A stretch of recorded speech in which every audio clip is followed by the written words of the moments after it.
أعوذ بالله من الشيطان الرجيم. بسم الله الرحمن الرحيم. من الذين فرقوا دينهم وكانوا شيعا كل حزب بما لديهم فرحون. وإذا مس الناس ضر دعوا ربهم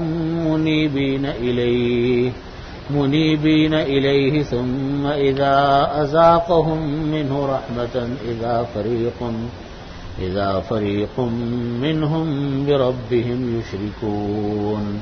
ليكفروا بما آتيناهم فتمتعوا فسوف تعلمون. أم أنزلنا عليهم سلطانا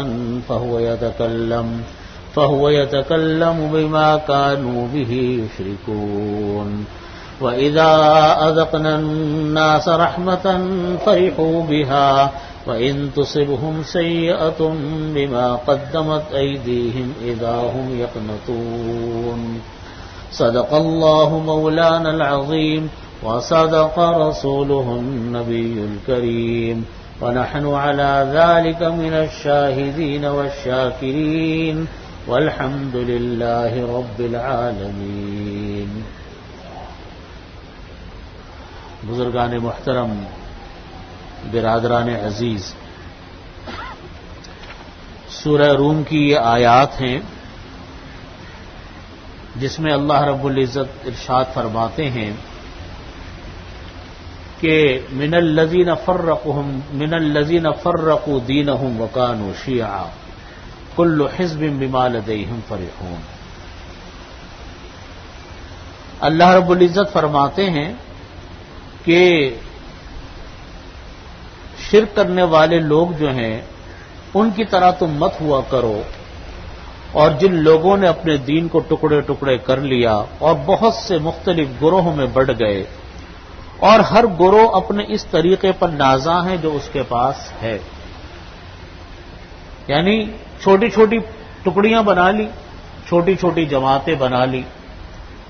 ہر جماعت اس پر خوش ہے کہ ہم بہت اچھا کام کر رہے ہیں. کل حزب بما لدیہم فرحون.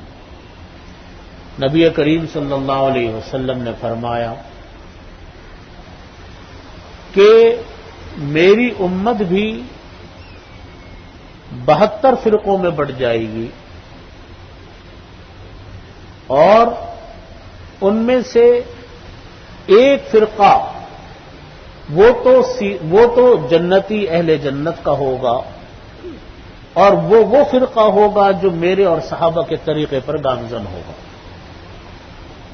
اور جو لوگ میرے راستے پر نہیں چلیں گے، صحابہ کرام رضی اللہ عنہم اجمعین کے بتائے ہوئے طریقے کو اختیار نہیں کریں گے، وہ لوگ گمراہیوں میں جا پڑیں گے. ہر آدمی اپنی جماعت کو سمجھتا ہے کہ میں اپنے کام کو سمجھتا ہے کہ میں صحیح کام کر رہا ہوں اور دوسرا غلط کر رہا ہوں. حالانکہ دیکھنے کی بات یہ ہے کہ اپنا جائزہ لیتے رہے انسان کہ وہ اللہ اور اس کے رسول صلی اللہ علیہ وسلم کے بتائے ہوئے طریقے پر چل بھی رہا ہے کہ نہیں چل رہا. یہ جائزہ وہ انسان لے گا جو علم حاصل کرے گا، جو سیکھے گا، قرآن کو سیکھے گا، حدیث کو سیکھے گا، اس کو پڑھے گا، اس کو محنت کرے گا، اس کو پتا چلے گا کہ اللہ اور اس کے رسول کا بتایا ہوا طریقہ کیا ہے. جو محض سرسری پن اپنائے گا، سرسری پن کا مطلب ہوتا ہے کہ کوئی اپنی محنت نہیں کرنی، کوئی تحقیق نہیں کرنی. جن لوگوں نے اپنے اسلاف اور بزرگوں سے دین کو سیکھا ان کی خدمت میں بیٹھے نہیں، بس اپنی طرف سے کچھ طریقے ایجاد کر لیے، بس کسی کو عمل کرتے ہوئے دیکھ لیا اس کو پیچھے چل پڑے، یہ دیکھے بغیر کہ وہ کون ہے، کیا ہے، کیسی باتیں کر رہا ہے، تو چل پڑے. تو ایسے انسان گمراہیوں کا شکار ہوتے ہیں، ایسے انسان گمراہیوں کا شکار ہوتے ہیں. گمراہ کرنے والے یہ تھوڑی کہتے ہیں کہ ہم خود گمراہ ہیں اور تمہیں گمراہ کرنے آئے. وہ تو یہ کہتے ہیں کہ بھئی ہم تو بہت بڑے بزرگ ہیں، ہم تو بہت بڑے شیخ ہیں، ہم تو ایسے اور ہم تو ایسے. یہ تو عمل کرنے والوں کی بات ہے کہ وہ کس کے پیچھے چل رہے ہیں.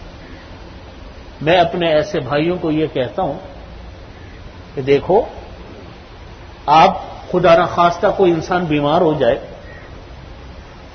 ڈاکٹر کے پاس جانا ہو، یا خدا نہ خواستہ مرض بڑھا ہوا ہو اور کوئی آپریشن کا مرحلہ پیش آ جائے، تو آپ بغیر تحقیق کی آپریشن کروا لیتے کہ کس نے کیا تعلیم حاصل کی، کہاں اس نے، کتنا اس نے تجربہ حاصل کیا، کون سی یونیورسٹیز کی ڈگریاں اس کے پاس ہیں. پوری آدمی معلومات کرتا ہے کہ اس کا کتنا تجربہ ہے، کہاں سے پڑھا ہے، فلانی کورس کہاں سے کیا، فلانا کہاں سے کیا، کیونکہ اس کو معلوم ہے کہ میں اپنا جسم اس کے حوالے کر رہا ہوں. غلط انجان انسان کے حوالے کروں گا تو بیڑا غرق مار دے گا. آج ہمارے شہر میں عطائی ڈاکٹر بھی تو بھرے پڑے ہیں نا، لیکن جو عقل مند ہوتے ہیں وہ سوچ سمجھ کے جاتے ہیں کہ بھئی کہاں جا رہے ہیں، کس کے پاس جا رہے ہیں. شفا تو اللہ کے ہاتھ میں ہے، لیکن اپنے طور پر جو انسان کو ایک ہوم ورک کرنا ہوتا ہے وہ تو کرتا ہے نا آدمی. تو دنیا کے معاملے میں ہم اتنے ہوشیار، کسی کے ساتھ تجارت کرنی ہے، روپیہ لگانا ہے، پیسہ لگانا ہے، تو مکمل معلومات کرتے ہیں کہ وہ کمپنی کون سی ہے، کیسی ہے، کیا نہیں ہے. جب ہمیں شیئرز خریدنے ہوتے ہیں کسی کمپنی کے، تو ارجنٹ کمپنی میں تو نہیں پیسے انویسٹ کرتے نا، معلومات کر کے پیسے انویسٹ کر رہے ہوتے کیونکہ اپنا پیسہ لگا رہے ہیں. یہاں دین کے معاملے میں کوئی تحقیق نہیں، کوئی جستجو نہیں، پر جس نے جو کہانی سنا دی پیچھے چل پڑے. کسی نے خواب کی تعبیریں بتا دی تو اس کے پیچھے بھاگ لیے، کسی نے کوئی غیب کی باتیں بتا دی تو سمجھے کہ بہت بڑے بزرگ ہیں. بزرگی کا معیار یہ کہاں سے ہو گیا بھائی کہ غیب کی باتیں بتا دی اور جناب خواب کی تعبیریں بتا دی؟ یہ کیا بزرگی کا معیار؟ بزرگی کا معیار ہے ان اکرمکم عند اللہ اتقاکم. سب سے باعزت انسان اللہ کے نزدیک وہ ہے جو تم میں سب سے زیادہ متقی، جو جتنا بڑا متبع سنت ہے اتنا بڑا ولی اللہ ہے. اتباع سنت ہے نا، اصل کسوٹی تو اتباع سنت ہے، شریعت ہے. پھر جس انسان سے حاصل کرنے بیٹھے علم، پہلے تحقیق تو کرنی چاہیے کہ وہ خود کہاں سے پڑھ کر آیا، کن استادوں کے پاس وہ بیٹھا، کن استادوں سے اس نے تربیت حاصل کی. جب انسان یہ سوچ سمجھ کر بیٹھتا ہے تو وہ انسان بھٹکنے سے محفوظ ہوتا ہے. ورنہ آج کتنے انسان ہیں جنہوں نے لبادے اوڑھ رکھے ہیں علماء کے اور دینداروں کے اور نیک لوگوں کے، لبادے اوڑھے ہوئے، اندر سے وہ کیا ہیں کچھ نہیں پتا. میں تو حیران ہوتا ہوں ان لوگوں پر، ان لوگوں کے حالات کا جب میں دیکھتا ہوں، ان کے مریدین کے، کہ جن کو انہوں نے اپنا پیر بنایا ہوا ہوتا ہے. وہ پیر صاحب کیا ہوتے ہیں؟ وہ تو دنیا کے ہر خرافات میں مبتلا ہوتے ہیں، ہر خرافات میں مبتلا ہیں، لیکن پیر ہیں، گدی نشین ہیں، اور دنیا ہے کہ ان کے پیچھے چل رہی ہے. حدیث شریف میں نبی کریم صلی اللہ علیہ وسلم نے ارشاد فرمایا کہ اللہ تعالی ان اللہ لا ينتزع العلم انتزاعا، اللہ تعالیٰ یہ نہیں کریں گے کہ علم کو یوں اٹھا لیں گے، کتاب اڑ گئی غائب ہو گئی کتاب، حدیثیں اڑ گئی غائب ہو گئی حدیثیں. نہیں، اس طرح نہیں علم کو اٹھائیں گے. ولکن اللہ یقبض العلم بقبض العلماء، لیکن اللہ تعالیٰ علم کو اس طرح اٹھائیں گے کہ اللہ تعالیٰ دنیا سے علماء کو اٹھا لیں گے. وہ علماء جنہوں نے اپنی زندگیاں لگائی ہیں علم دین کے حاصل کرنے میں، خود بھی محنت کی اور بڑے بڑے علماء سے خود انہوں نے زانو تلمس طے کر کے اپنا علم حاصل کیا، شاگردی اختیار کر کے انہوں نے علم حاصل کیا. ایسے لوگوں کو جب اللہ تعالیٰ اٹھائیں گے، پھر آگے اللہ نبی کریم صلی اللہ علیہ وسلم فرماتے کہ اللہ تعالیٰ جب علماء کو اٹھا لیں گے، پھر لوگ جاہلوں کو اپنا سردار بنا لیں گے. اتخذ الناس رؤوسا جہالا، لوگ جاہلوں کو اپنا کیا بنا لیں گے؟ سردار بنا لے کہ یہ ہمارے بڑے ہیں صاحب. اور وہ بڑے بھی تیار بڑا بننے کے لیے، نہ انہوں نے کوئی محنت کی، نہ انہوں نے کسی سے علم حاصل کیا، بس ایسی چکروں میں لگے رہے. جاہلوں نے سمجھا کہ بہت اچھی بات ہے، ان کو اپنا بڑا بنا لیا، وہ بھی بڑے بن گئے. اتخذ الناس رؤوسا جہالا. پھر فرمایا نبی کریم صلی اللہ علیہ وسلم نے، جاہل جب سردار بنیں گے پھر لوگ ان سے مسئلے پوچھیں گے. لوگ ان سے کیا کریں گے کہ بھئی ہمارے دینی رہنما، ان سے مسئلے پوچھو. اب ان سے مسئلے پوچھے جائیں گے، وہ بغیر علم کے مسئلوں کا جواب دیں گے. فضلوا واضلوا، خود بھی گمراہ ہوں گے، دوسروں کو بھی گمراہ کریں گے. آج ہم یہ دیکھتے ہیں کہ یہ منظر آج ہمیں اپنے آنکھوں سے نظر آتا ہے. آپ کے جو بڑے بڑے شہر ہیں اس میں تو پھر بھی آپ کو ماشاءاللہ علماء بھی مل جاتے ہیں، مدارس بھی ملتے ہیں، اور مساجد کے اندر ائمہ اکرام بھی ماشاءاللہ علماء فضلاء ہوتے ہیں. لیکن آپ ذرا کراچی شہر سے باہر تو چلیں، گاؤں دیہات کے اندر تو جائیں، چھوٹے شہروں میں تو جائیں. کیسے کیسے وہاں پر لوگ ہیں اور کیا کیا ہو رہا ہے دین کے نام پر، عقل حیران ہوتی ہے. یہ ہے وہ مرحلہ. اور آپ کے شہر کے اندر بھی بے شمار مل جائیں گے آپ کو، کراچی شہر میں بھی مل جائیں گے، بڑے بڑے شہروں میں بھی مل جائیں گے. علماء تو اٹھ ہی رہے ہیں آپ کی نظروں کے سامنے، علماء تو اٹھ ہی رہے ہیں، ایک ایک کر کے اٹھ رہے ہیں. تو یہ فرماتے کل حزب بما لدیہم فرحون، ہر جماعت خوش ہوگی، ہم جو کر رہے ہیں بہت اچھا کر رہے ہیں. یہاں بتانے کی بات یہ ہے، میں آپ ہر شخص علم حاصل کرے، علم کو سیکھے، اس کے اوپر اپنا وقت لگائے، علماء کے پاس بیٹھے، کتابوں کو پڑھے، اور پھر دیکھے کہ ہم جو عمل کر رہے ہیں ہمارا عمل قرآن و سنت کے مطابق ہے کہ قرآن و سنت سے باہر. انشاءاللہ یہ طبقہ کبھی پھر گمراہ نہیں ہو سکتا. لیکن ہم نے اور آپ نے محنت نہیں کی، علم حاصل نہیں کیا، علماء کی خدمت میں نہیں بیٹھے، خود نہیں کچھ پڑھا، پھر تو ہم سر نوالا ہے ان لوگوں کا جو دین کے نام پر تماشے کر رہے ہیں، دین کے نام پر طرح طرح کی گمراہیاں پھیلا رہے ہیں. صحابہ کرام رضی اللہ عنہم نبی کریم صلی اللہ علیہ وسلم کے سے علم حاصل کیا. نبی کریم صلی اللہ علیہ وسلم نے ان کو تعلیم دی، قرآن پاک کی، حدیثیں سیکھی، سمجھی، اپنے سامنے نبی کریم صلی اللہ علیہ وسلم کو عمل کرتے ہوئے دیکھا. صحابہ کرام نے یہ علوم منتقل کیے تابعین کی طرف، تابعین نے طبع تابعین کی طرف، طبع تابعین نے اپنے بعد والوں کی طرف، اپنے بعد والوں نے سلسلہ چلتا ہوا آج ہم تک آ پہنچا. انہی خطوط پر علم حاصل کریں گے، انسان کا اخلاق، انسان کا کردار، انسان کا عمل، وہ سب سنت کے مطابق ہوگا. اور جو سنت کے مطابق ہو گیا وہ انسان سیدھے راستے پر آ گیا. اصل چیز سنت، اصل چیز دین نام ہی سنت کا اور ہے کیا. قرآن پاک تو سمجھ میں آتا ہے سنت سے، احادیث سے. نبی کریم صلی اللہ علیہ وسلم معلم قرآن ہے. اللہ رب العزت نے تمام آسمانی کتابیں جو دنیا میں بھیجی، ہر کتاب کے ساتھ ایک استاذ بھیجا، ایک معلم بھیجا. کوئی آسمانی کتاب بغیر معلم کے نہیں ہے. یہ ممکن نہیں ہے کہ آپ کلام پاک کو بغیر حدیثوں کے سمجھ سکیں، ممکن ہی نہیں. ممکن ہوتا تو اللہ کے نبی آتے کیوں. اس لیے اپنے عمل کو سنت پہ پرکھنا چاہیے. سنت بھی سیکھنی چاہیے، پڑھنی چاہیے، باقاعدہ کتابوں میں ان کو پڑھیں، سیکھیں، تاکہ خود بھی سیدھے راستے پر ہوں اور ہمارا عمل بھی سیدھے راستے پر ہو. اس کو فرمایا وَإِذَا مَسَّ النَّاسَ ضُرٌّ دَعَوْا رَبَّهُم مُنِيبِينَ إِلَيْهِ. اللہ. پھر اللہ تعالیٰ فرماتے ہیں کہ توحید کا چونکہ مضمون چل رہا ہے تو فرماتے کہ دیکھو اللہ وہ ہے کہ لوگ اللہ کو پکارتے ہیں. جب مشکل آتی ہے تو اللہ کو پکارتے ہیں، جب مشکلیں ختم ہوتی ہیں، راحت آتی ہے تو اللہ کو بھول جاتے ہیں. فرمایا وَإِذَا مَسَّ النَّاسَ ضُرٌّ، جب انسان کو کوئی تکلیف پہنچتی ہے، دعوا ربهم، اپنے رب کو وہ لوگ پکارتے ہیں، منیبین الیہ، اللہ کی طرف رجوع کرتے ہوئے اللہ کو پکارتے ہیں.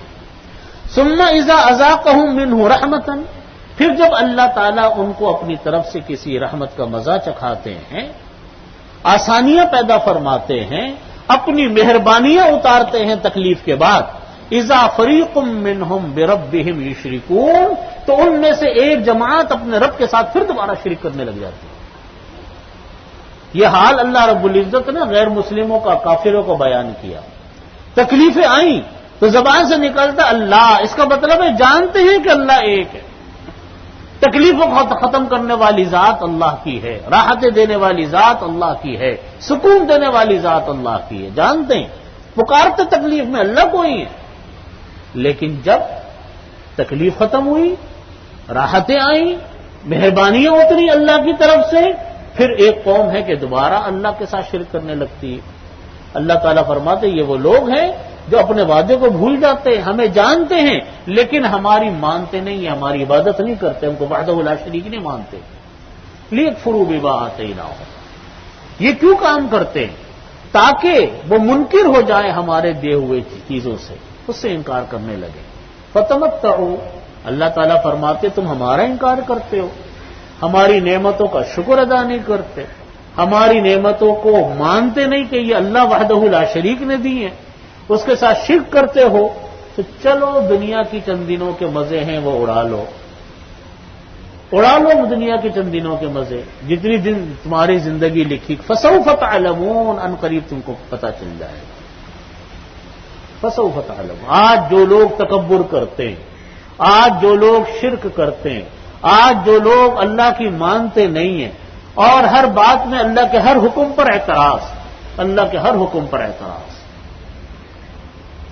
کب تک اعتراض کرے گا انسان؟ اعتراض وہ انسان کرتا ہے جس کا عمل کا ارادہ نہیں ہو، جو شیطان کی مان کر چلتا ہے ہر وقت اس کو اعتراض ہوتا ہے، جو اللہ کی ماننے کا عادی ہوتا ہے کبھی اس کے دل میں اعتراض نہیں آتا۔ یہ آپ تجربہ کیجئے گا۔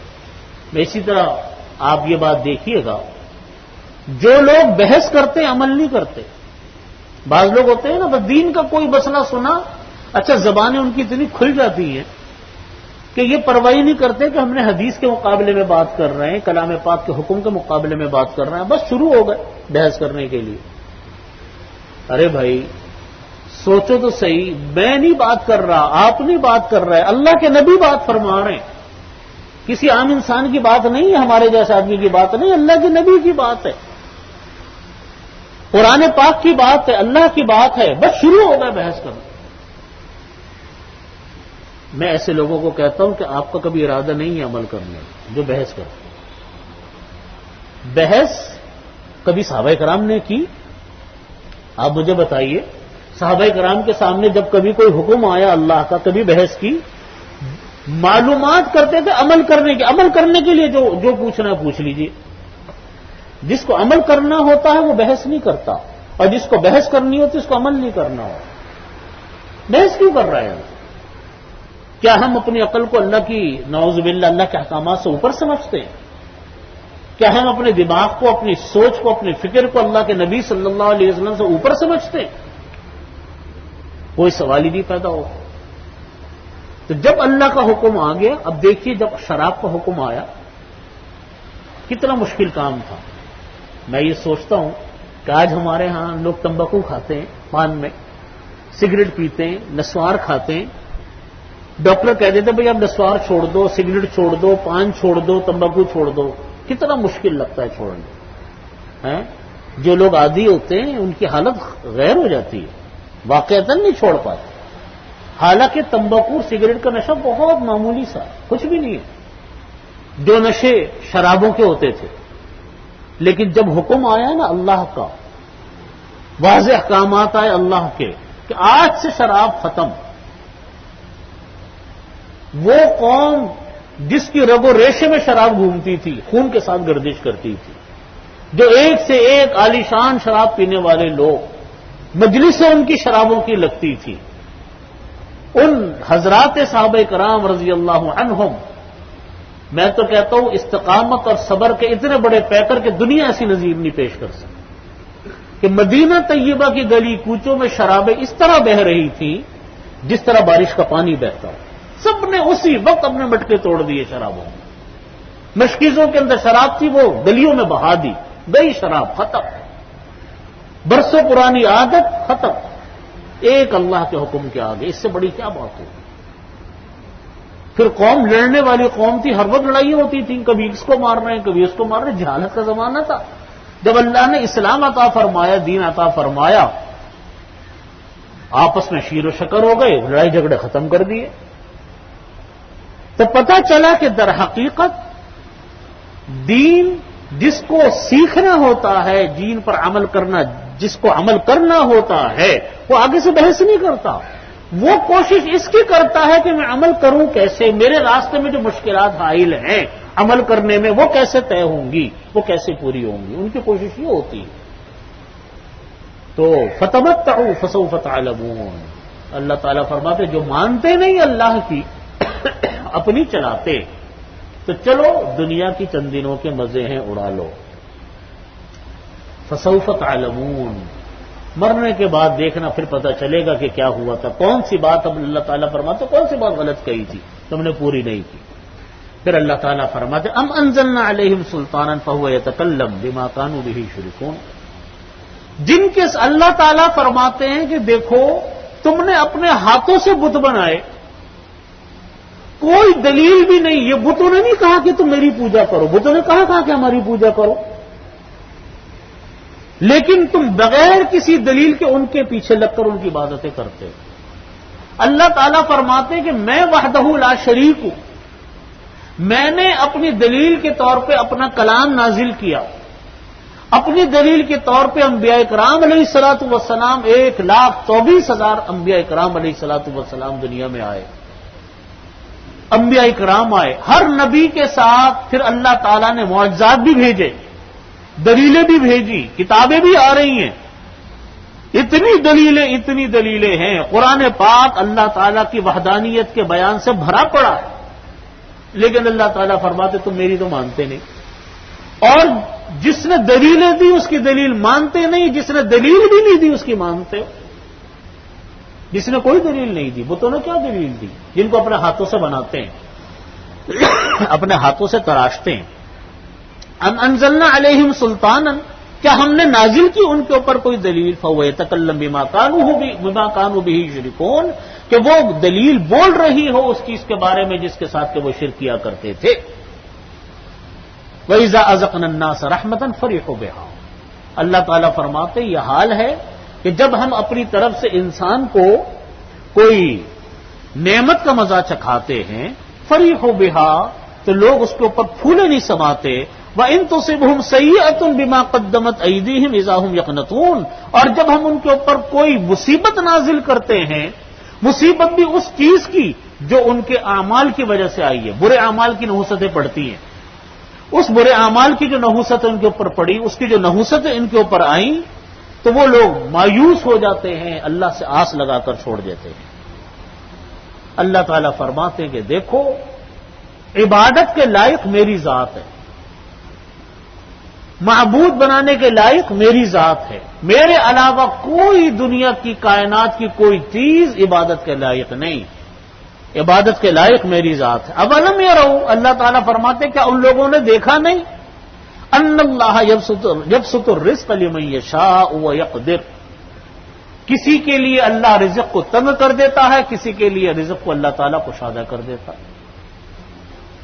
اللہ کی قدرت۔ بھئی آپ دیکھیے،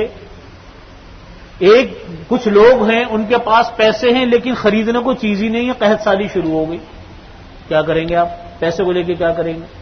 ہمارے ملک کے ہمارے اس دنیا کے بے شمار ممالک وہ ہیں جو ہر وقت قحط سالی کا شکار ہیں، ایتھوپیا ہے قحط سالی کا شکار ہے، ایک عرصے سے ایسے ہی، اور بھی اچانک کسی ملک کے اندر قحط سالی شروع ہو جاتی ہے، کہیں اللہ تعالیٰ کی طرف سے بہتات ہے رزق کی، لوگ کھاؤ کماؤ، کسی کو اللہ تعالیٰ رزق زیادہ دیتا ہے، کسی کو اللہ تعالیٰ رزق کم دیتا ہے۔ رزق زیادہ دینے کی صورت کیا ہے کہ سامان بھی زیادہ ہے، کھا بھی سکتے ہو، کم کرنے کی صورت کیا ہے کہ یا تو آ ہی نہیں رہا ہاتھ میں، یا آ رہا ہے تو کھانے کے قابل نہیں ہے، بیمار ہے، ہوتا ہے کہ نہیں ہوتا؟ بھئی چیز تو سامنے لیکن کھانے کے قابل نہیں ہے انسان، اللہ پناہ میں رکھے۔ یا مالی وسائل اتنے محدود ہیں کہ ملی کچھ نہیں رہا، سب اس قسم کے اندر آتی ہے۔ تو کسی کے لیے اللہ نے رزق کو بڑا کیا، کسی کو رزق کو تنگ کیا، کسی کی صحت کو اچھا کیا، کسی کی صحت کو خراب کیا۔ اللہ تعالیٰ فرماتے سب ہماری قدرت کے کرشمے، ایک ایک چیز کو تم اٹھا کر دیکھ لو، اللہ وحدہ لا شریک کی وحدانیت کی دلیل ہے۔ پھر رزق، پیسہ کمانا، انسان محنت سے پیسہ ضرور کماتا ہے، لیکن رزق کا پیدا کرنا کیا میرے اور آپ کے بس کی بات؟ ایک ہی زمین ہے، وہ فروٹ بھی اگا رہی ہے، وہی زمین ہے سبزیاں بھی اگا رہی ہے، وہی زمین ہے نقصان دہ چیزیں بھی اگا رہی ہے، وہی زمین ہے فائدہ مند چیزیں بھی اگا رہی ہے، ایک ہی زمین ہے انسانوں کے کھانے کی چیزیں بھی اگ رہی ہیں، اسی زمین سے حیوانات کے کھانے کی چیزیں بھی اگ رہی ہیں، اسی زمین سے پرندوں کو کھانے کی چیزیں بھی اگ رہی ہیں، اسی سے کھٹی چیزیں بھی بن رہی ہیں، اسی سے میٹھی چیزیں بھی بن رہی ہیں۔ ایک خدا کی قدرت ہے پیدا کرنا رزق کا، یہ اللہ کا کام ہے، یہ کسی انسان کے ہاتھ میں، یہ رزق کے خزانے نہیں، رزق کے خزانے صرف اللہ کے ہاتھ میں۔ آج ہمارے ہاں لوگ کہتے ہیں کہ صاحب گھر میں بچے زیادہ ہوں گے تو کھائیں گے کہاں سے؟ قرآن کریم کیا ہے وَلَا تَقْتُلُوا أَوْلَادَكُمْ خَشْيَةَ إِمْلَاقٍ، قرآن پاک کی آیت کہ تم اپنے اولاد کو قتل مت کرو رزق کی تنگی کے ڈر سے۔ اس کی دو تشریحیں ہیں، ایک تشریح تو یہ ہے کہ یہ سوچنا کہ میں جو کھاؤں گا میرے ساتھ میرے بچے بھی شامل ہوں گے تو مجھ کو رزق کم پڑ جائے گا، ٹھیک ہے نا جی، میری محدود آمدنی ہے، میرے ساتھ میرے بچے شامل ہوں گے تو میں کھاؤں گا کہاں سے بھائی، میرے تو رزق کم پڑ جائے گا۔ اور دوسرا مطلب اس کا یہ ہے کہ تم بچوں کی پیدائش کو روکو، یا وہ بچے جو پیدائش کے قریب ہیں ان کو ضائع کروا دو، یہ بھی اس کے اندر آتا ہے، اس کو بھی اس ڈر سے کہ وہ بچے پیدا ہوں گے تو کہاں سے کھائیں گے، کہاں سے کمائیں گے۔ اللہ تعالیٰ فرماتے ہیں رزق تمہارا کام ہی نہیں ہے دینا، ان اللہ هو الرزاق ذو القوۃ المتین، اللہ وہ رزق دینے والا ہے، قوت والا وہ اللہ ہے، تم کون ہو، ہم کون ہیں، ہم کہاں سے لاتے ہیں رزق؟ رزق کے خزانے ہمارے ہاتھ میں ہے کہاں؟ رزق کے خزانے تو اس رب کائنات کے ہاتھ میں۔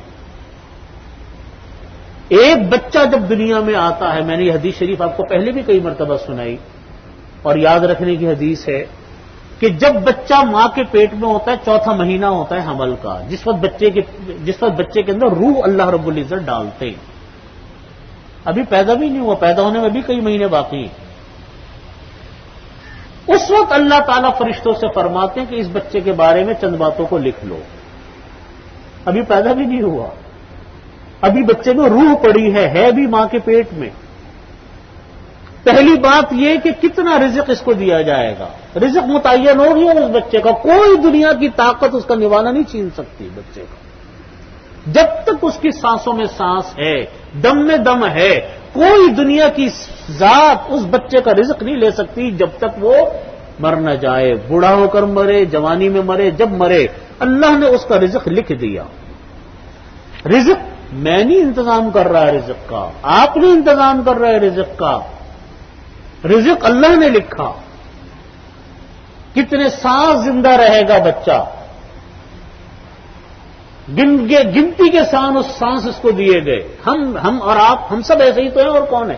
جتنے دنیا میں انسان پھر رہے ہیں سب ایسے ہی ہیں، ہم سب کے سانس، ہم سب کا رزق اللہ نے لکھا۔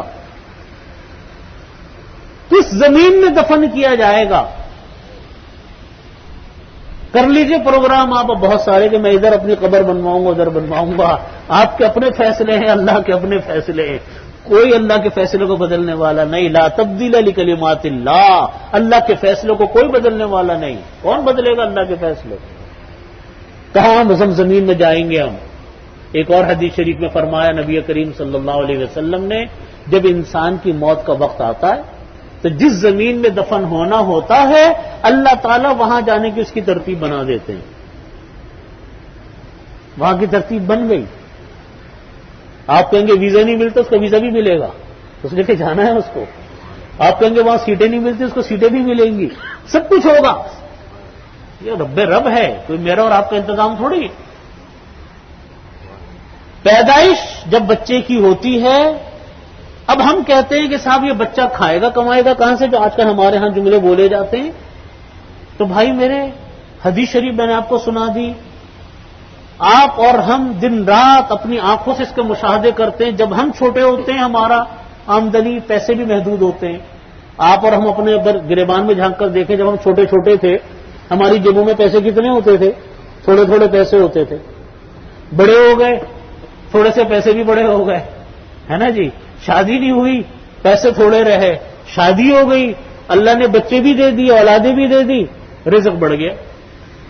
اب آپ اور آپ سب مشاہدہ کرتے ہی نہیں. شادی کے فوراً بعد بچے ہوئے، اللہ نے رزق بڑھایا. دوسرا بچہ ہوا، اللہ نے اور رزق بڑھایا. بچے بڑے ہوئے، اخراجات بڑے ہوئے، اللہ نے اور رزق بڑھایا. یہ کون دے رہا ہے؟ میں دے رہے ہیں، آپ دے رہے ہیں، کون دے رہا ہے؟ یہ تو سب اللہ کے انتظام، اللہ نے ترتیبیں بنائی ہوئی ہیں.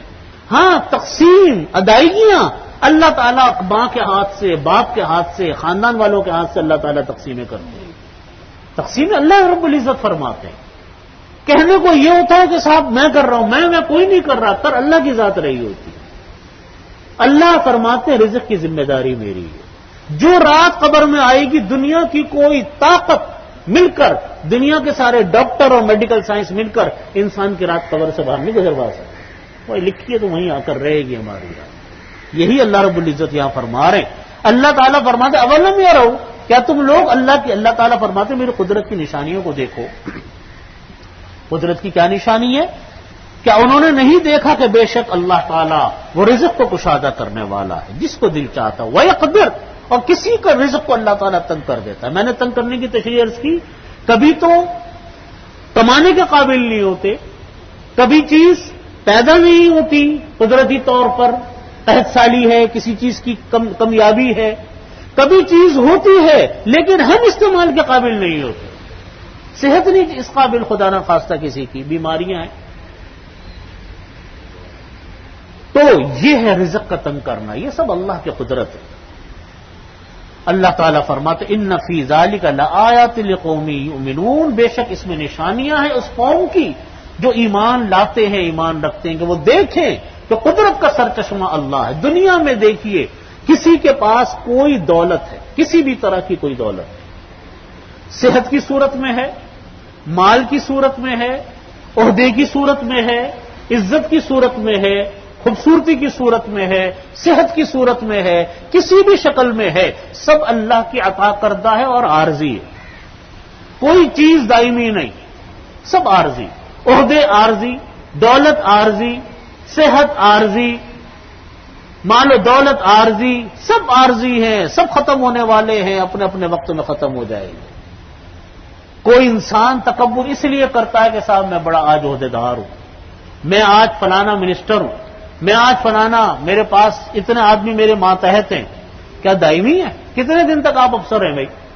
کتنے دن تک آپ منسٹر ہیں؟ کتنے دن تک آپ کے پاس یہ عہدہ ہے؟ سب ختم ہونے والا. پھر اللہ کے ہاں ان سب چیزوں کا حساب ہے، پھر اللہ کے ہر چیز کا حساب ہوگا. حدیث شریف میں فرمایا نبی کریم صلی اللہ علیہ وسلم نے کہ کوئی انسان اپنی جگہ سے سرکے گا نہیں جب تک کہ چند چیزوں کا جواب نہیں دے دے گا. ایک تو بالکل ابتدائی سوالات ہوں گے کہ من ربو کا، ما دینو کا، کہ تمہارا رب کون ہے، من نبیو کا، تمہارا نبی کون ہے، تمہارا دین کیا، وہ ہوگا.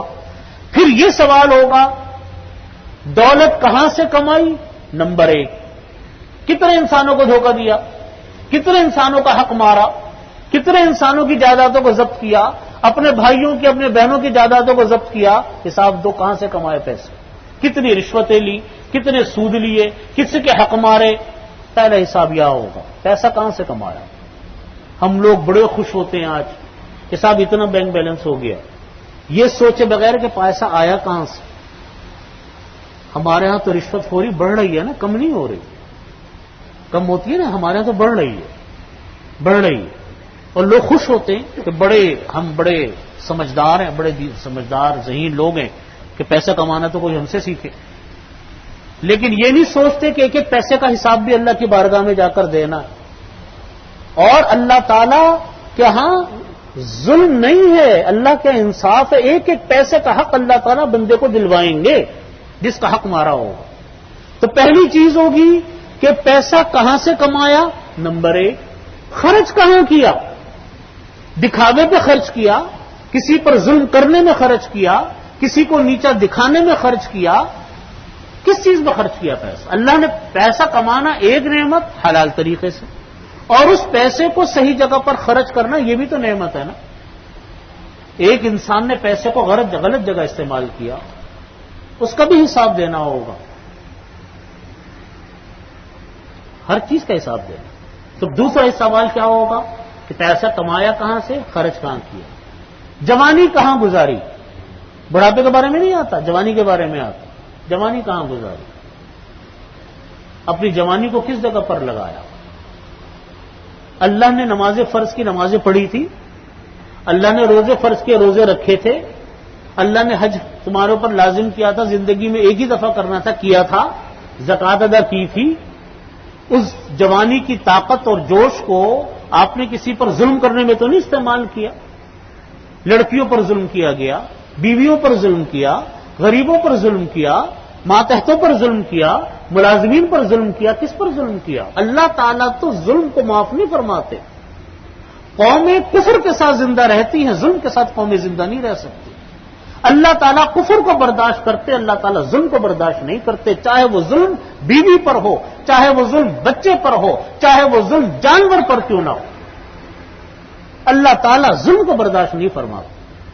میں نے ایک جج کا واقعہ پڑھا, بالکل اس نے اپنی پوری داستان لکھی. دیکھو میں اسی لیے کہتا ہوں کہ ہمیشہ دوسروں کے ساتھ ناانصافی سے ڈرو, ہمیشہ ڈرو. کسی کا 1 روپیہ پیسہ بھی ہوگا نا, وہ معاف نہیں ہوتا اللہ کی بارگاہ میں. ایک جج کا میں نے واقعہ پڑھا اور اس نے لکھا کہ میں بالکل آپ کو اپنا سچا واقعہ, اخبار میں چھپا تھا واقعہ, جنگ اخبار. اس نے لکھا کہ میرے پاس ایک کیس آیا قتل کا, اور جو ملزم تھا, جس پر الزام تھا, وہ کہتا تھا میں بے گناہ ہوں, لیکن زمینی تمام حقائق, تمام ثبوت اس آدمی کے خلاف جاتے تھے. کوئی چیز اس کے حق میں نہیں جاتی تھی کہ اس کو بچوا دے. کہتے میرا دل کہتا تھا کہ یہ بے گناہ ہے, لیکن قرائن, شواہد, شہادتیں, گواہیاں سب اس کے خلاف. کہنے لگے کہ میں نے اس کے قتل کا فیصلہ, میں نے اس کی پھانسی کا فیصلہ لکھ تو دیا, لیکن میرا دل اندر سے کہتا تھا کہ یہ انسان بے گناہ ہے. کہتے ایک دن میں نے فیصلہ کیا کہ میں جیل میں جا کر اس سے ملوں گا فیصلہ کرنے کے بعد, اور اس سے پوچھوں گا کہ تم مجھ کو بتاؤ تم اس مصیبت میں مبتلا ہوئے کیسے. کہتے میں چونکہ جج تھا, مجھے اختیار تھا جیل جانے کا, میں اس کے پاس جیل گیا, اور جیل جا کر میں نے اس سے تنہائی میں ملاقات کی. کہنے لگے میں نے اس کو کہا کہ دیکھو میں نے تمہارا پورا کیس سنا, تمام باتیں میں نے دیکھی, تم مجھ کو حقیقت اور کوئی چیز تمہارے حق میں ہے نہیں, ہر چیز تمہارے خلاف ہے. مجھ کو بتاؤ مسئلہ کیا ہے, بات ہوئی کیا ہے. کہنے لگا وہ رونے لگا, کیونکہ پھانسی کی سزا ہو چکی تھی, دل بالکل ہارا ہوا تھا. کہتے وہ رونے لگا, اور روتے ہوئے کہنے لگا کہ جج صاحب میں آپ کو اللہ کی قسم کھا کر کہتا ہوں کہ یہ قتل میں نے نہیں کیا, میں بالکل بے گناہ انسان ہوں. یہ الگ بات ہے میری بدقسمتی ہے کہ کوئی چیز میرے حق میں گئی نہیں, لیکن میں آپ کو قسم اللہ کی کھا کر کہتا ہوں, میں تنہائی میں بیٹھا ہوں, یہاں پر آپ کے علاوہ اور اللہ کے علاوہ کوئی نہیں, میں آپ کو بتاتا ہوں میں بے گناہ انسان ہوں. انہوں نے کہا کہ پھر کس مصیبت میں مبتلا کیسے ہو, کیسے یہ مصیبت آئی تمہارے اوپر کہ قانون بھی تمہاری کوئی مدد نہیں کر پا رہا. اس نے کہا جج صاحب مجھ کو ایسا لگتا ہے کہ مجھ کو ایک کتے کی بد دعا لگی ہے, مجھ کو ایک کتے کی بد دعا لگی. اور کہنے لگا کہ وہ مجرم کہنے لگا کہ میرے ساتھ واقعہ یہ پیش آیا کہ جب میں رات کو گھر آتا تھا اپنا آفس سے, تو راستے میں کتا بیٹھتا تھا, وہ میرے اوپر بھونکتا تھا, اور مجھے اس کی وجہ سے بڑی پریشانی ہوتی تھی. تو روزانہ کا یہ سلسلہ تھا. تو ایک دن میں آیا تھا, آفس آیا ہوا تھا جو جلایا ہوا تھا, تو میں نے کوئی چیز لے کر اس کتے کو اتنا مارا کہ وہ مر گیا. لیکن جب وہ مر رہا تھا تو اس نے آسمان کی طرف نظر اٹھا کر پتہ نہیں کیا کہا ہوگا اپنے اللہ سے, کہ مجھے وہ منظر بھولتا نہیں ہے کہ وہ مرتے وقت اس نے نظر آسمان کی طرف اٹھا کر کچھ کیا کہا.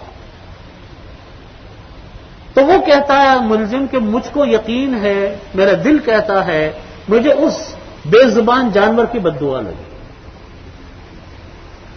تو بھائی ظلم جو ہے نا، ظلم وہ ظلم ہوتا ہے، بے زبان جانور پر ہو یا چھوٹے معصوم بچوں پر ہو یا عورتوں پر۔ بعض لوگ اپنی بیویوں پر اس لیے ظلم کرتے ہیں کہ وہ کیا بولے گی، بعض لوگ اس لیے ظلم کرتے ہیں کہ بیوی کا پیچھے کوئی خاندان نہیں ہے تو چلو وہ کیا میرے سے لڑے گی۔ ظلم ظلم ہے، اللہ کے ہاں سب کے ساتھ زیادتی یکساں ہے، اللہ تعالیٰ ہر ایک کی طرف سے کافی ہے، اللہ تعالیٰ ظلم کو برداشت نہیں کرتے۔ حضرت مفتی صاحب رحمۃ اللہ علیہ نے معرف القرآن میں لکھا کہ دیکھو اللہ تعالیٰ کفر کو برداشت کرتے ہیں لیکن اللہ ظلم کو برداشت نہیں فرماتا۔ اور دلیل لکھی تو مفتی صاحب رحمۃ اللہ علیہ نے کہ فرعون کتنا بڑا متکبر، کتنا بڑا جناب سرکش، جو کہتا تھا کہ انا ربکم الاعلی، تمہارا رب تو میں۔ جب تک سرکشی کرتا رہا اللہ نے اس کو کچھ نہیں کہا، لیکن جب اس نے بچوں کو قتل کرنا شروع کیا، معصوم بچوں کو، پھر اللہ نے بھی اس کے جسم کو قیامت تک کے لیے عبرت کا نمونہ بنایا۔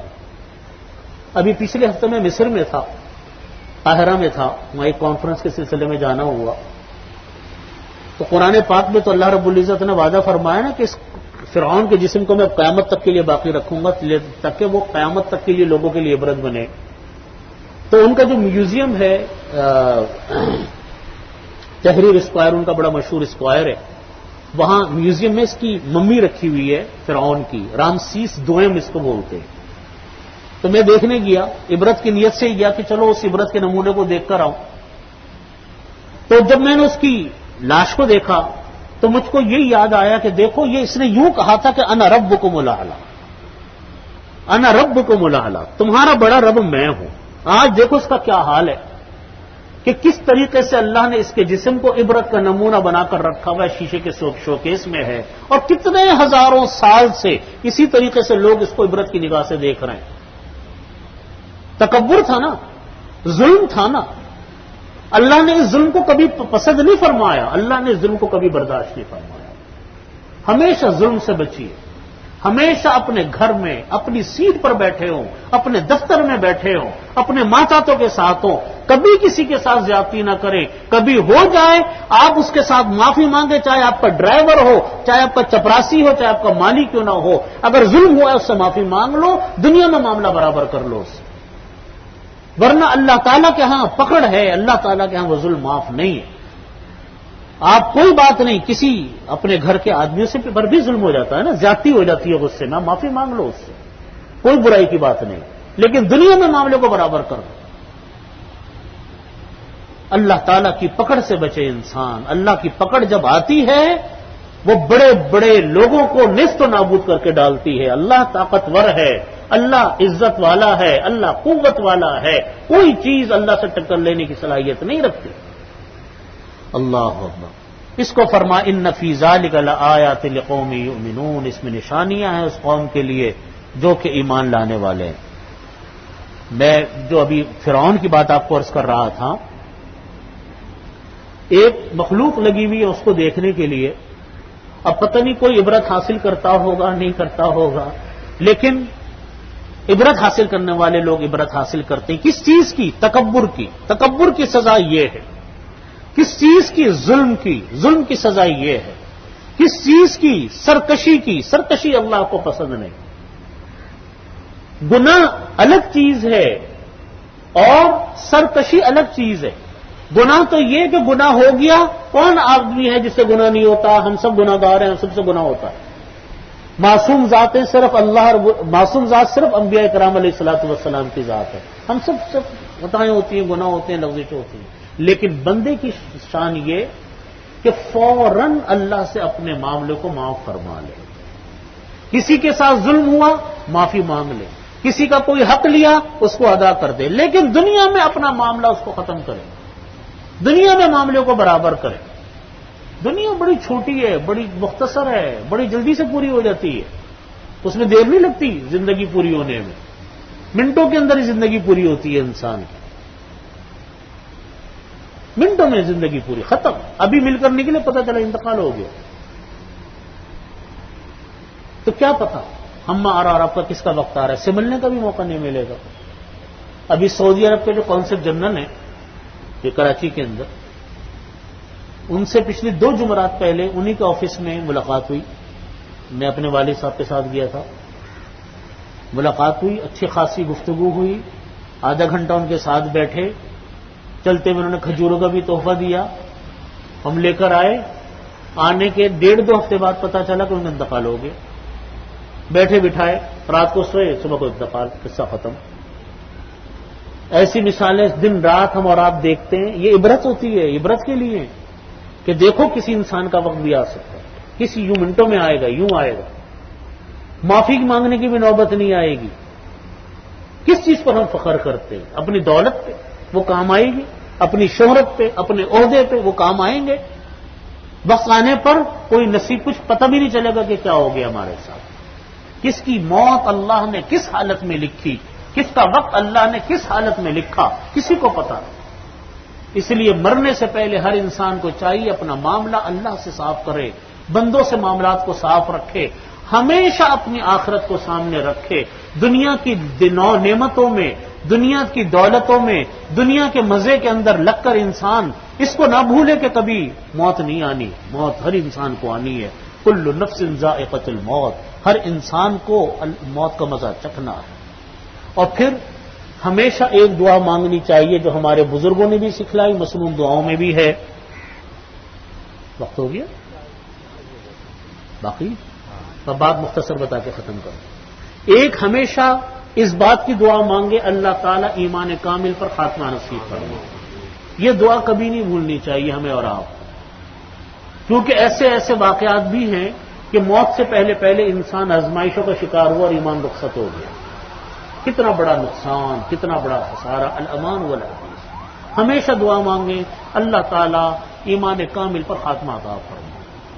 دوسری دعا مانگے اللہ تعالیٰ حسن خاتمہ عطا فرمائے، اچھی موت عطا فرمائے، اچھی موت. معرف القرآن حضرت مفتی صاحب رحمۃ اللہ علیہ کی کتاب تفسیر معرف القرآن، ایک مخلوق خدا ہے جو اس سے نفع حاصل کرتی ہے. اور حقیقت میں مطالعہ جب تفسیر بیان کرنے آتا ہوں تو اس کو مطالعہ بہت اہتمام سے کر کے آتا ہوں، اور بھی تفسیروں کو دیکھنے کا موقع ملتا ہے. لیکن جو بات اللہ نے اس تفسیر میں رکھی ہے بہت کم دوسری چیزوں میں دیکھنے میں آتی ہے. ایسا لگتا ہے کہ اللہ تعالیٰ نے مفتی صاحب کو بالکل ایک وہ الہام فرما دیا اس کا.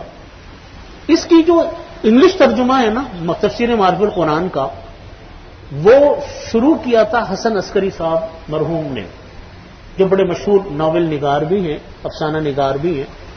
تو انہوں نے اس کا انگلش ترجمہ شروع کیا تھا. انگلش ترجمہ کرتے کرتے جب سورہ بقرہ کی سیقول کے سپارے کی اس آیت پر پہنچے تو وَإِذَا أَصَابَتْهُمْ مُصِيبَةٌ قَالُوا إِنَّا لِلَّهِ وَإِنَّا إِلَيْهِ رَاجِعُونَ. اس آیت کی ترجمہ مکمل کیا، تشریح مکمل کی، انتقال ہو. اس آیت کا ترجمہ تشریح کا کہ جب تم کو کوئی مصیبت پہنچے تو کہو اِنَّا لِلَّهِ وَإِنَّا إِلَيْهِ رَاجِعُونَ. اس کا ترجمہ تفصیل لکھ کر انتقال. حسن خاتمہ دیکھ دیا، حسن خاتمہ ہے نا. ہمارے ایک اور بڑے عالم ہیں، نیوٹاؤن مسجد کے بھی، نیوٹاؤن مدرسے کے بھی استاذ تھے، ہمارے دارالعلوم کے بھی استاذ تھے. جلالین شریف پڑھا رہے تھے، تفسیر کی کتاب ہے، ہمارے ہاں مدارس میں داخل نصاب ہے. حضرت مولانا ادریس صاحب رحمۃ اللہ علیہ جلالین کا درس دیتے دیتے اس آیت پر پہنچے کہ ان الابرار لفی نعیم، کہ نیک لوگ جنت میں ہوں گے. سبق پڑھاتے پڑھاتے اس آیت کی تشریح اور ترجمہ بتایا، وہ انتقال کر گئے. ان الابرار لفی نعیم، وہ انتقال کر. حضرت امام ابو یوسف رحمۃ اللہ علیہ، مشہور امام، سخت بیمار، نزک، بس بالکل یعنی مرض الوفات تھا. جب پہنچے ان کے کچھ شاگرد ان کی عیادت کے لیے، تو حضرت امام ابو یوسف رحمۃ اللہ علیہ نے سوال کیا اپنے شاگردوں سے کہ بتاؤ جب حج میں رمی کی جاتی ہے، تکلیف بڑی تھی، بڑی تکلیف میں تھے. سوال کیا کہ بتاؤ جب رمی کی جاتی ہے تو سواری پر بیٹھ کر کرنی چاہیے، پیدل کرنی چاہیے؟ ان کے شاگردوں نے کہا کہ حضرت آپ اتنی تکلیف میں ہیں، ہم اس مسئلے کی تحقیق کر کے آپ کو بتلا دیں گے، آپ کیوں ابھی اپنی طبیعت کو اس میں ہلکا کر رہے ہیں. فرمانے لگے نہیں مجھے یہ بات سمجھ میں آتی ہے کہ بیمار ہوں تو سواری پہ کرنی چاہیے اور اگر صحت کی حالت میں ہو تو پیدل کرنی چاہیے. یعنی دماغ اسی مسئلوں میں لگا ہوا ہے. وہ فرماتا بھی ہم پلٹے نہیں تھے کہ امام ابو یوسف رحمۃ اللہ علیہ کا انتقال کی اطلاع کہ ان کا انتقال ہو گیا. اس غور و فکر کے عالم میں مسئلے مسائل کے استنباط کی حالت میں انتقال ہو. حضرت مفتی عزیز الرحمان صاحب رحمۃ اللہ علیہ دارالعلوم دیوبند کے بڑے مشہور مفتی فتویٰ لکھ رہے ہیں, لکھتے لکھتے انتقال ہو گیا, فتویٰ ان کے سینے پہ آگے گری. یہ حسن خاتمہ. اللہ سے دعا مانگے اللہ تعالی ہمیں ایمان کامل بھی عطا فرمائے, حسن خاتمہ بھی عطا فرمائے, گناہ سے بچنے کی توفیق بھی عطا فرمائے کہ ہر انسان کسی بھی کے اوپر بھی کسی بھی قسم کے ظلم اور زیادتی کرنے سے اللہ بچائے, اور دنیا میں جانے سے پہلے اللہ تعالیٰ اپنے حقوق و فرائض سے ہم سب کو اپنا فارغ و عطا فرمائے. وآخر دعوانا الحمدللہ رب العالمین. اللهم صل على محمد اللهم صل على محمد وعلى ال محمد كما صليت على ابراهيم وعلى ال ابراهيم. ربنا ظلمنا انفسنا فإن لم تغفر لنا وترحمنا لنكونن من الخاسرين. ربنا هب لنا من ازواجنا وذرياتنا قرة اعين واجعلنا للمتقين اماما. اللهم انا نجعلك في نحورهم ونعوذ بك من شرورهم. یا اللہ ہمارے تمام گناہوں کو معاف فرما, تمام صغیرہ کبیرہ گناہوں کی مغفرت فرما. یا اللہ قرآن پاک پر عمل کرنے کی توفیق عطا فرما, اس کو سمجھنے کی توفیق عطا فرما, اس پر عمل کرنے کو آسان فرما. یا اللہ نبی کریم صلی اللہ علیہ وسلم کی احادیث کو سیکھنے کی پڑھنے کی توفیق عطا فرما, اس پر عمل کی توفیق عطا فرما اور اس پر عمل کرنے کو آسان فرما. یا اللہ تمام بیماروں کو شفائے کامل عطا فرما, عافیت کامل نصیب فرما. میری ایک عزیزہ بیمار ہیں, بڑی سخت بیمار ہیں, اسپتال میں داخل ہیں, میری تایازاد بہن ہیں, ان کے لیے دعا فرمائیں. اللہ رب العزت اہلیہ سعید صاحبہ کو مکمل شفا عطا فرمائے, تندرستی عطا فرمائے, صحت عطا فرمائے. ان کی بیماری کو یا اللہ صحت میں بدل دیجیے, یا اللہ ان کی بیماری کو صحت میں بدل دیجیے. یا اللہ ان کو مکمل صحت عطا فرما, شفا عطا فرما, راحت عطا فرما. اللهم صل على محمد وعلى ال محمد كما صليت على ابراهيم وعلى